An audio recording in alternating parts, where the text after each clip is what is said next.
Welcome to Uncurated Conversations with me, your host, Mlamli Mayosi. My guest today is Laura Strugnell. Laura is an artistic swimming athlete who represented South Africa at the Tokyo 2020 Olympics with her duet partner, Clarissa Johnston. In this episode, Laura and I discuss where it all began and also the journey to the Olympics and life after the Olympics. The rest, I'll leave it to Laura. Laura Strugnell. Somebody said to me, but when you started this, you believed you could do it. Right. So you need to go back to that feeling of, otherwise you wouldn't have started it. If you didn't think you could do it, you wouldn't have been here. So I'll never forget that. If you for 1 second believe that you can do something or that it can work, then you believe it. Otherwise, if you think about it, you don't do it, you don't believe you can do it. So if you don't follow through with a little bit of it. Laura, you know, it actually, it's one of the things that drives me, you know, because those moments, I mean, I have numerous times where those moments of doubt comes and you think, and then other things, can I do it? Or am I doing the right thing? Or this thing's not making me money right now, but am I in the right spot or whatever? Yeah, and people tell you all kinds of things. 100%. You're crazy. 100%. You know, how do you think it's going to, what if they don't send you? Then all of this is for nothing. Well, then it's for nothing. But what you're saying is, it resonates so much with me because I've learned along the way, because when you're younger, you listen to people's opinions, and that is the more important opinion than your own opinion. So those other people's opinions, you listen to them and you follow their opinions. Yeah. And then, whereas now, the older I've gotten, and I tap into that feeling, because when I was excited about whatever I was doing, and then I believed so much that I could do it, and I was doing it, and then sometimes then it's like, even now with this podcast, I mean, I've been G'd up, yeah, but there's times where you think to yourself, should I be doing this? Should I be doing this? You know, am I on the right track? You know, I mean, like, I'm in my mid-40s, and not mid-40s, no. I'm in my early 40s, and I've just dropped everything to do. Exactly. What and you get this little, like, it's like you can't describe it, but it's a feeling, just something, inside. You believe you can do it, even if it's for 1 moment or 1 second, and you take the first step, 100%. and then you feel like, but I've already taken, I can't go back because I've already, even though you could, you're not far enough but you don't, because you still keep believing that you can do it. So that was something that stuck with me, like, well, you believed it in the first place.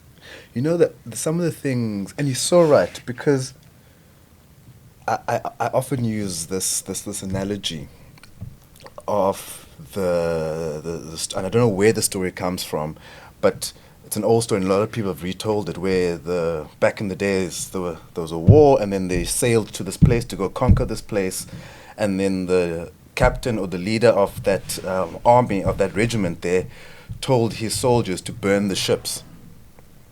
All right.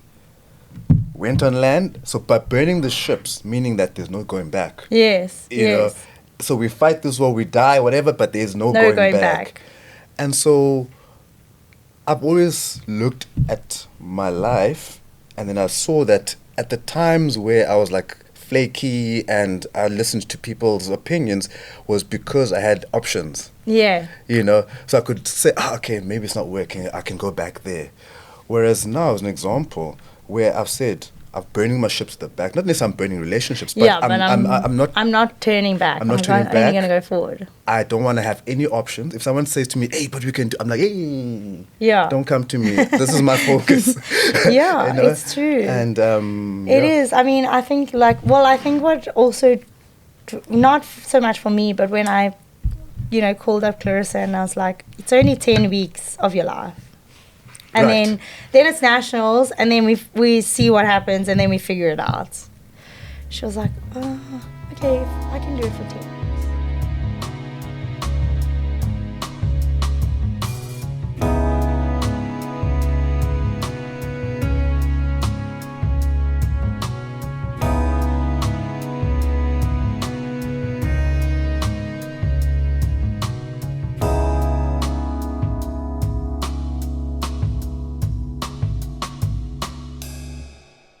You know that some of the things, and you're so right, because I often use this analogy of and I don't know where the story comes from, but it's an old story, and a lot of people have retold it, where back in the days there was a war, and then they sailed to this place to go conquer this place, and then the captain or the leader of that army, of that regiment there, told his soldiers to burn the ships. All right. Went on land. So by burning the ships, meaning that there's no going back. Yes. You know, so we fight this war, we die, whatever, but there's no going back. And so I've always looked at my life, and then I saw that at the times where I was like flaky and I listened to people's opinions was because I had options. Yeah. You know, so I could say, okay, maybe it's not working, I can go back there. Whereas now, as an example, where I've said I'm burning my ships at the back. Not necessarily I'm burning relationships, but I'm not turning back. I'm not turning back. I'm only going to go forward. I don't want to have any options. If someone says to me, "Hey, but we can do," I'm like, "Hey, yeah, don't come to me. This is my focus." Yeah, you know? It's true. And it is. I mean, I think what also, not so much for me, but when I, called up Clarissa and I was like, it's only 10 weeks of your life. And right. then it's nationals, and then we see what happens, and then we figure it out. She was like, okay, I can do it for 10 weeks. Okay. So where was Clarissa at the time now? So Clarissa was in Cape Town. Okay. I didn't know. So she studied she got a scholarship to study in the States. Okay. So she got a scholarship doing synchro. Mm-hmm. And she did synchro there at a higher level, much higher level than South Africa. And then she never got the opportunity to go to World Champs. At the time when she was there, they wouldn't allow her to, because she didn't come back to the competition, nationals, to compete. She was never selected for a team. Right. Even though she was the best in the country. And she was training training at a high level. She was never allowed to. Even if she sent videos, nothing, they wouldn't accept. So she never got a chance to go to any of the World Champs. Mm-hmm. Any of them. So she also had this desire to, go to an international competition, and Olympics, was on the cards. And also, I guess, to also just test herself in terms of all this training. And I mean, she quit because she burnt out. Okay. But that was the lure, because I knew that she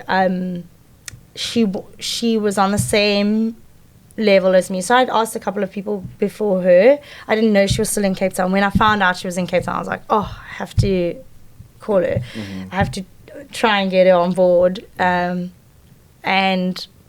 I knew that she worked hard.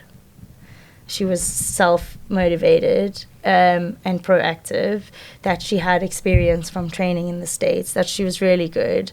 And we had matched on the level of work, and we both had the same passion for synchro, obsession. Right. If you can call it that. I think more than passion, obsession. And even though she had been out of it for 6 years. Oh, wow. I said to her, there's a chance we can go to Olympics. And she was like, I haven't swum. And I was like, no, it's easy. I'll show you. I'll send it to you.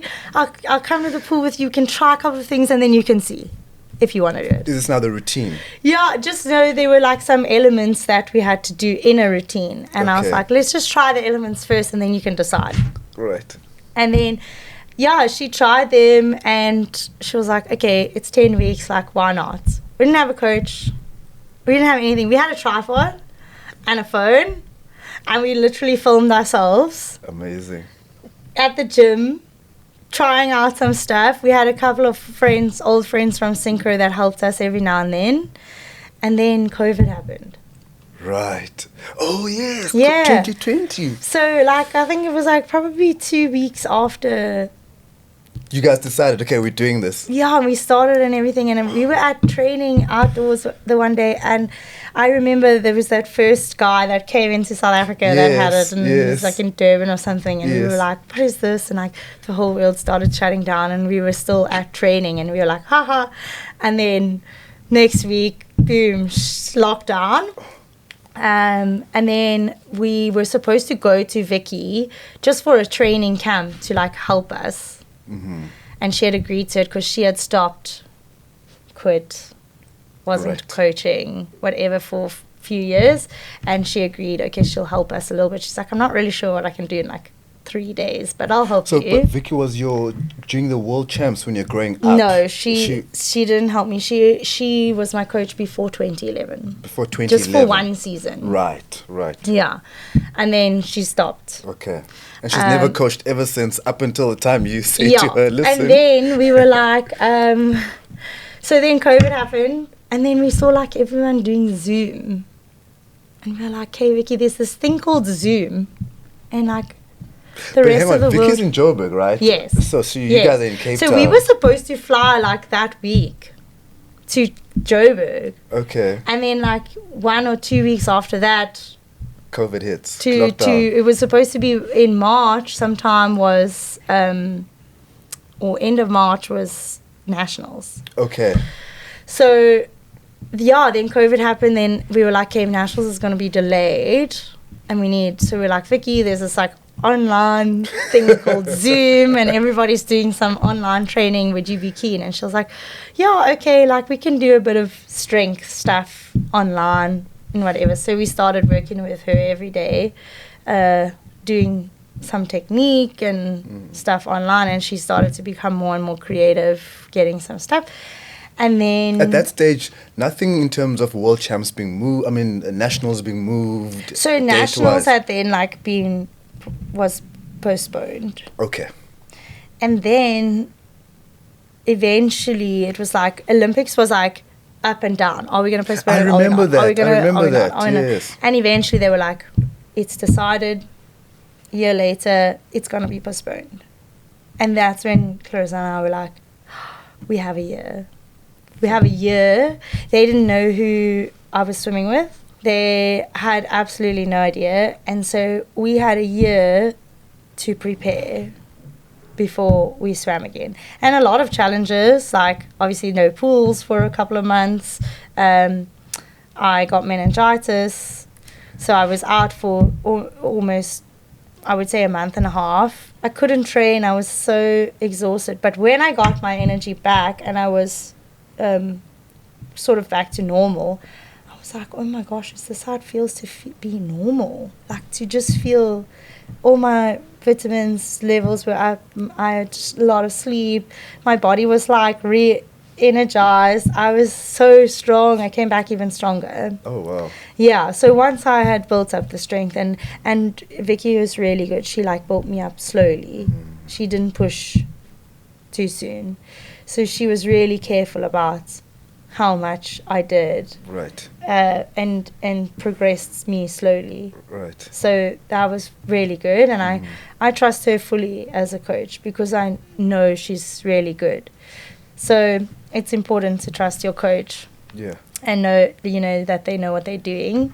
And then I came back 10 times stronger, and then we had the Nationals in But what about March. Vicky did you trust?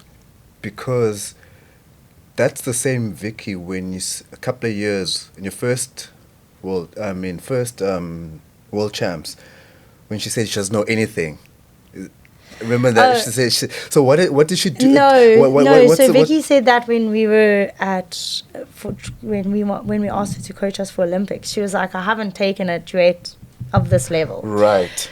I knew Vicky before I moved to Cape Town and before I went to World Champs. She only coached me for one season, and I was young at that time. I was 16, turning 17. Okay. So she coached me for one season. And and she was just really good. She knew the basics really well, and I improved quite a lot with her. So I trusted her from that. Right. You see. So Right. and then she stopped, and then I moved to Cape Town and started swimming here. Could see the difference in the coaching. Right. Or Okay. from the beginning, you know. And then Clarissa had never met her, so Clarissa was just going on what I knew. Right. You know, but she could see from when we were doing the Zoom sessions that Vicky was a good coach, and she knows what she's doing especially in terms of the basics, which is Okay. really where you need to start. Right. So And I think for Clarissa also,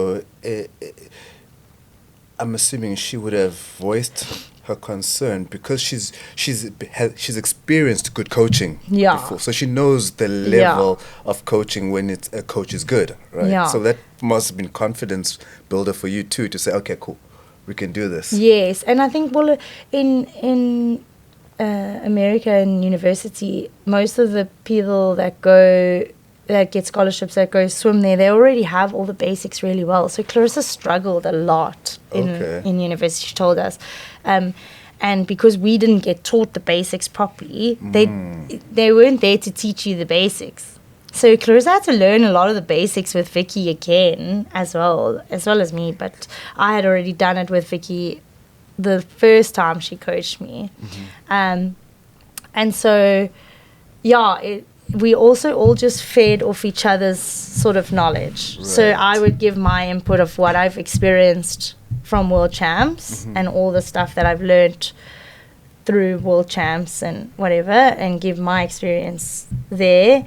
And Clarissa would give her experience of how they trained in the States, and then Vicky would give her experience especially on the basics and like clean, like having a clean, well executed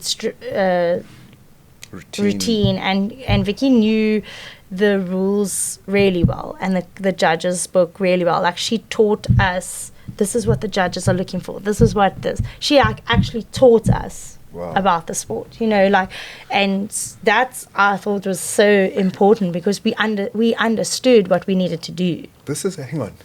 Just to put this into perspective, because I think people don't understand, or one might not think it lightly.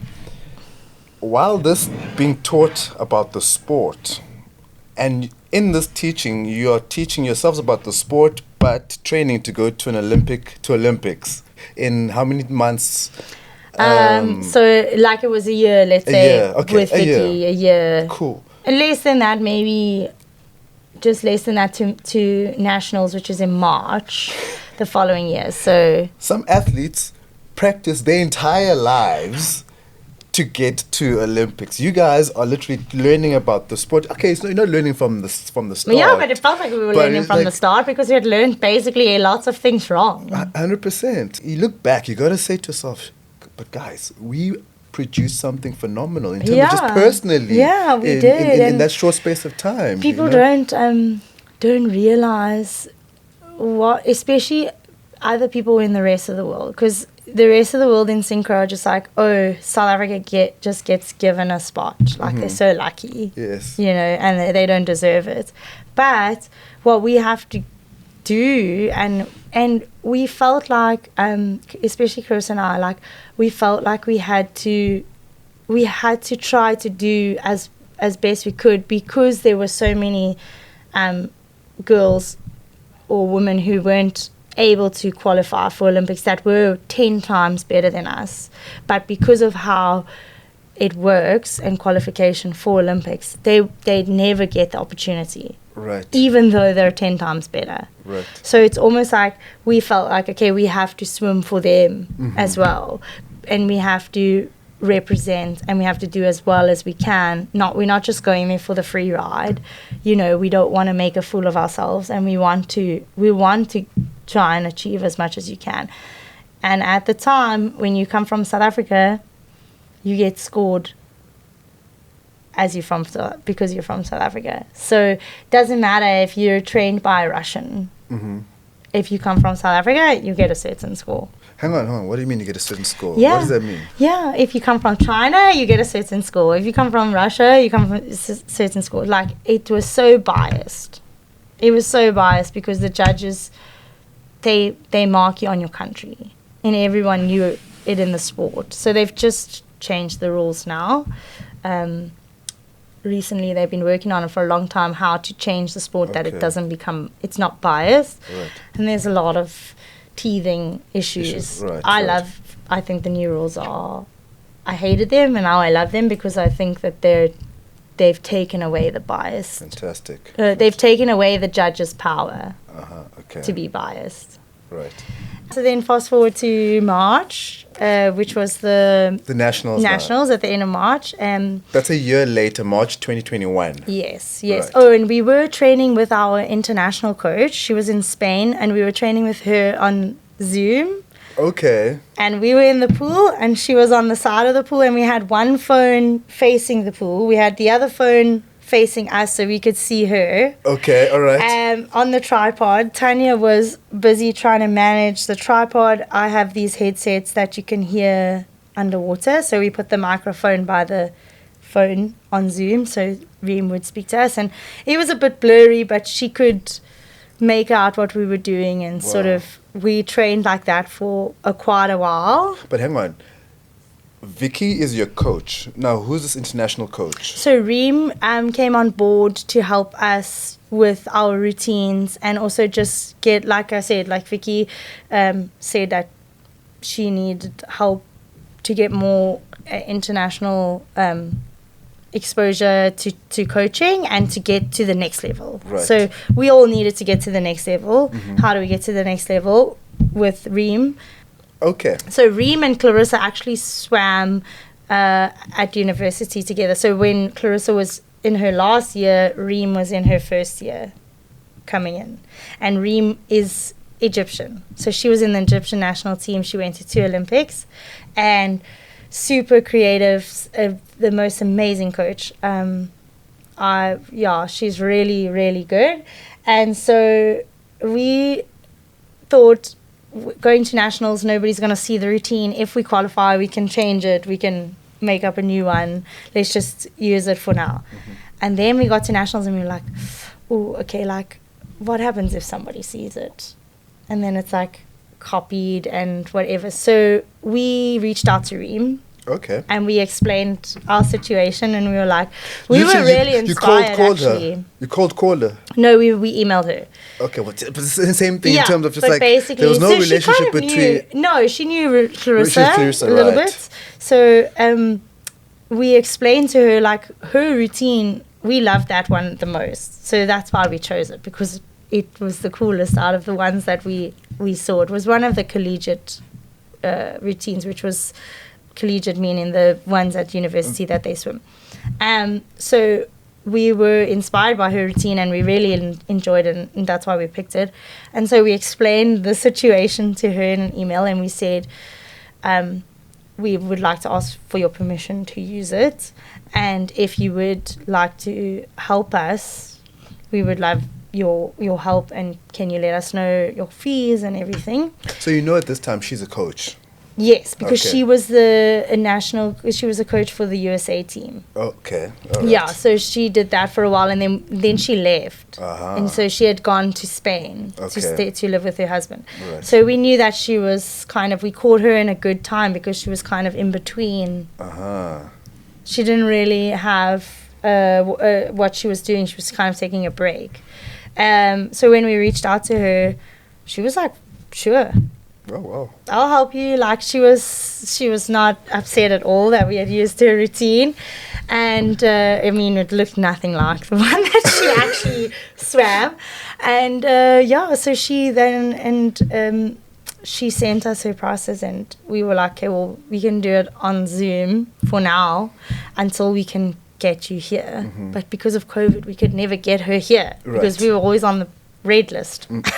Yes, I remember that. So it was really difficult to get her here. So actually for nationals, we didn't manage to get her with us. Okay. Although you tweaked the routine, but she wasn't there physically. And which was really sad. And Tanya couldn't even come with us because they restricted only one coach with us and stuff like that.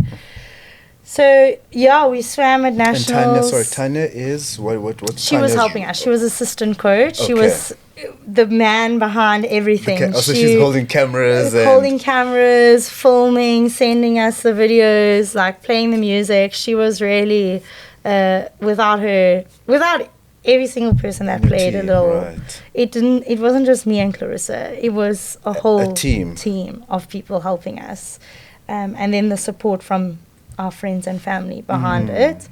And so then we swam at nationals, and we knew we had to be here above them, in terms of score. Right. So we had to try to aim for, like, we weren't aiming to beat them, we were aiming to be must be here, such that there's no so that question. they only marked us this much above them, because we knew biased judging. They can't deny us the mark, but they will make it close. I hear you. Luckily, we had we requested a lot of international judges. So our videos were sent off to international judging to be fair. Again, is this for the nationals? Yes. Right. And so it was fairly judged, or we know that it was fairly judged. That's what we know. And yeah, so we won. Nobody actually told us, like, okay, you're going to Olympics. Okay, so you won. It was all a secret. It was like, well, we can't really say you're going to Olympics, you're on the long list. Well, what does the long list mean? Like, are we going or not? Do we train or not? Like, so basically... Who are you communicating this now with? Is this Swim SA? Synchro South Africa, Swimming South Africa, SASCOC, all of them. Wow. So... How far out are we now? Because they've announced the Olympic dates. They know when the Olympics are. Now it's April, May, June, and we leave in July. Right. So 3 months. So 3 months. And you don't know, you've won nationals, but no one has told you whether you guys are going to. No, it's all a big secret. It's always a secret. Right. Okay. Nothing's transparent. Right. Everything's a secret. In all the sports, I think. So we're going to leave our jobs. We're going to move to Joburg, and we're going to live with Vicky, and we're going to train full time. Hold on. You still don't know whether Olympics are happening or not, but so you are going on a whim and a prayer and to go. So we have to just to train like we're going. Right. And hope that it happens. Right. So we're training like we're going, and it's still like heavy COVID. We still can't get Reem to South Africa. Mm-hmm. We're trying to train in. It's getting closer and closer. We still can't get it out of them. We have to send all our details. Oh, so they're requesting details and all these things. But we can't tell you if we're going. You're still on the long list. Like, what's the long list? So anyways, we're still anticipating. And then Clarissa gets COVID. Oh, dear. We're 5 weeks out. No symptoms, just fatigue. A lot of fatigue, but we can't tell, is it fatigue from training or is it fatigue from COVID?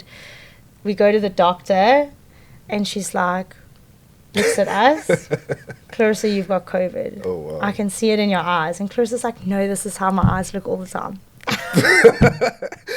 And you say, no, that's not how your clients I'm like, look. no, sure, eyes look like that all the time. Oh, really? Tired eyes all the time.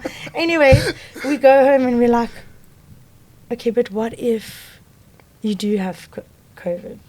Right. No, let's just get a test. Let's all get tests, just in case. Right. Everyone comes back negative except for Clarissa. So now we get a phone call from SASCOC. They found out before we found out that she has COVID. How? I don't know. So anyways, we had done a medical before, before this. They didn't pick it up on the medical. So you have to do a medical before you leave. But we still don't know we're going, but you have to do a medical before you leave, okay? So this is like a week before we found out we were going. And then... and this is 4 weeks away now, because she got COVID 5 weeks out. 5 weeks, yeah. So for 10 days... It's probably 6 weeks, because for 10 days we couldn't go to the pool. We couldn't leave. They told us we can't leave the house. They might send somebody to check on us, Who's there? We're not allowed to, Saskok, you're not allowed to tell anybody that you have COVID. Because I get that if it got out that South African athletes have COVID, they might not let us into the village. Right. So we had to isolate. We couldn't go to the pool. We couldn't train at the pool. We had to do land training. We couldn't get Reem here. It was like, no, this is not happening. We had to change our routine music because we couldn't get the copyrights to the music that we had. And you have to have the copyrights to the music. So we had to change our routine 5 weeks before. Anyways, eventually we get Reem out. She's able to come. There was like a gap in, they had then taken us off the red list. Go. Right. She's got to get here. So she gets here. We've got 5 weeks. It's like intense because now we've got to get this routine fixed. We've got to get back in the water. We've got to train, all of that stuff. Then we find out from the TV that we're going. So our names come up on the TV screen. So as all the South Africans are finding out, all the South Africans found out, so did we. And we're sitting there and we're like, please. We've sent all our stuff. We've done the medicals, so we kind of know, but we're not 100% sure. Right. And with anything can happen with South Africa. So our names got up, and we're like, oh my goodness. We didn't even know that Vicky was going with us. We thought maybe it would be a different coach. Okay. We have no idea. But it was a good feeling, and we celebrated, and that was a month before we had to leave. 1 month, we found out officially we were going. Tell me something. Give me a typical training day 1 month out of Olympics for you. You feel ill the whole time. The whole time you feel ill because it's hard, because you're upside down, nothing digests. We would warm up for like 45 minutes, an hour on land. And so by then, it's like 9 o'clock in the in the pool, or wherever you're training. You're there we would travel like about a good 45 minutes, an hour to get to the pool that we were training at. And then we would train, and then we would do land training, and then we would get in the pool, and then you do like a water warm up, like a laps, a couple of laps and technique for the first half, and then you would focus on routines. So we would train until about 3, and then we would get out, and then we would... Hold on. You're warming up, you're at the pool, say 9:30? Yeah. You warm... You no, we're 9 at the pool. Okay, so you're doing a land training.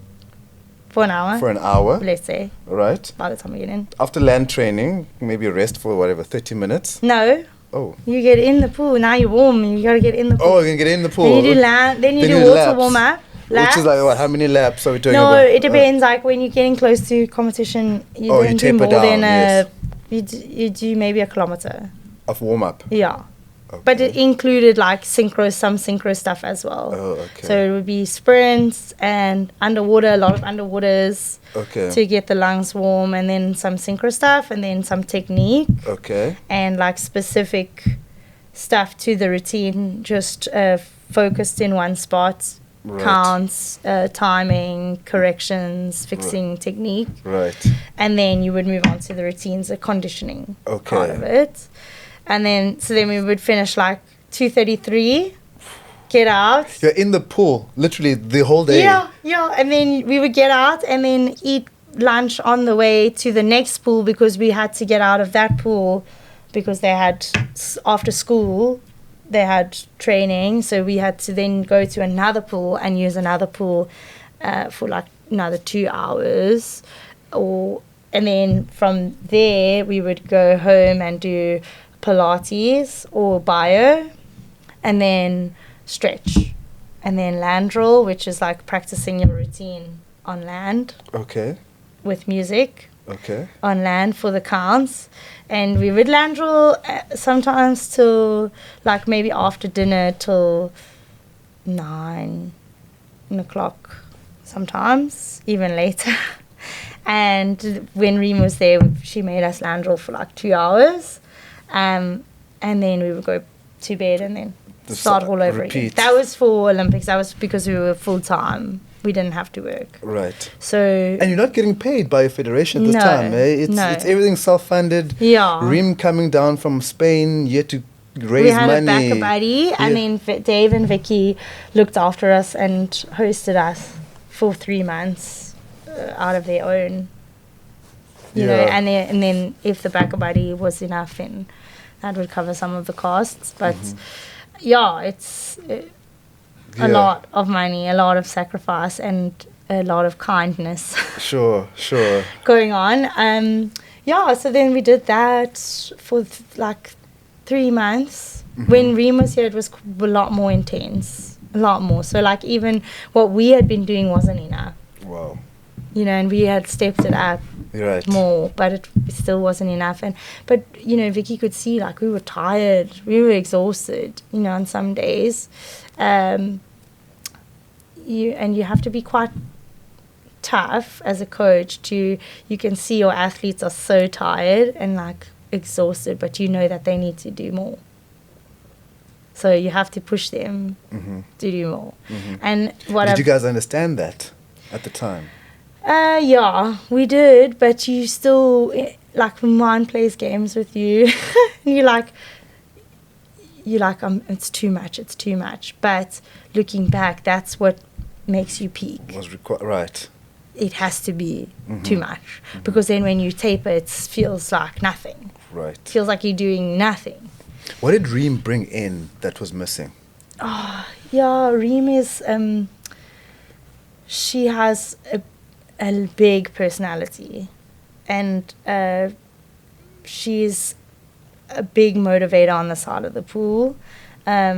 What happens when we go under the water, I have no idea. On the side, she's probably shouting and cursing on the side of the pool. But she's a big motivator on the side of the pool, and a lot of like positive reinforcement. And I don't know how to describe it, but she's very like vocal, and like she'll be like something needs to go like sa and da, and like all these sounds, and so it gets you in the mood, it gets you excited, it gets you in the mood. So she's really good at that, and she's really creative, and she knows a lot of technique, so she's really good with technique as well. She's one of the best coaches that I've had, and then we can talk about it in a little bit with the Chinese coach as well. Very different. Really different coaches. And also different to Vicky. So when Reem was pushing us, we were like seeking from Vicky, like, please make us feel better. Like she's the calm in the storm. Right. You know, Right. and she knows us well, and so we can go to her as like, you know, to cry and to, you know, it's too much, and she can then reinforce us, it's gonna be okay, like you be the calm. So I don't know if they realize that they roles, the different roles, and they're complementing each other. Yes. I don't know what happened on the side of the pool. There's a lot of stuff we don't know that happens, that the coaches don't let you see. You know, and don't let you hear a lot of the stuff, because they need to keep your mind clear of what's happening outside. There was a lot of things in politics with synchro we were kept away from. Right, and protected from those things. Protected from. Right. Yeah. So she's really a great coach, and built a good relationship, a good bond with all the coaches that I've had since then. I love them to death. I will. Oh, it's a little tears. But yeah, like you bond, and it's special, and none of them, all of them have been a good influence in my life. And so again, that's what I want to do for other athletes, is to be that. Yes. You know, and all the different the different coaches. You learn so much from every, and I don't, like, you can have bad coaches and good coaches, but I still believe you can learn from all of them. And so I think it's good to have lots of coaches. Men go to experience lots, you know, to find what works for you. It's like traveling. Yeah. Right? When you do a lot of traveling, you get to experience other cultures, how people do things, and then it also grows you, and then you actually get to then be more confident in whatever you do, because you know that, okay, they do it this way there, they do it that way there, then I can formulate my own thing based on these other people's experiences. Yes, exactly. So I think, like, even though I've had some bad experiences, was needed, you know, and I still learned from those coaches. Yes. And it's probably not always their fault either. You know, other circumstances make them the way that they are as well. Getting to Olympics is like, it's a bit of a holiday. But tell me, before that holiday, you've now achieved your dream. Literally, I mean, what else? When I say achieved your dream, yes, you haven't swam in the pool at the Olympics, but dude, you're going to Olympics. Yeah, well, you can go to Olympics, but you don't get the title until you've swum.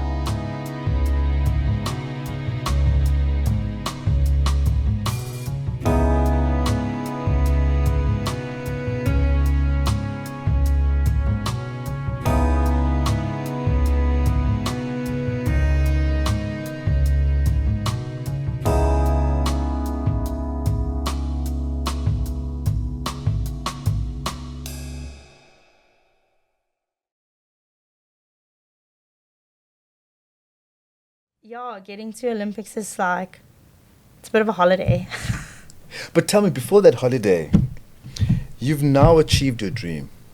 Literally, I mean, what else? When I say achieved your dream, yes, you haven't swam in the pool at the Olympics, but dude, you're going to Olympics. Yeah, well, you can go to Olympics, but you don't get the title until you've swum.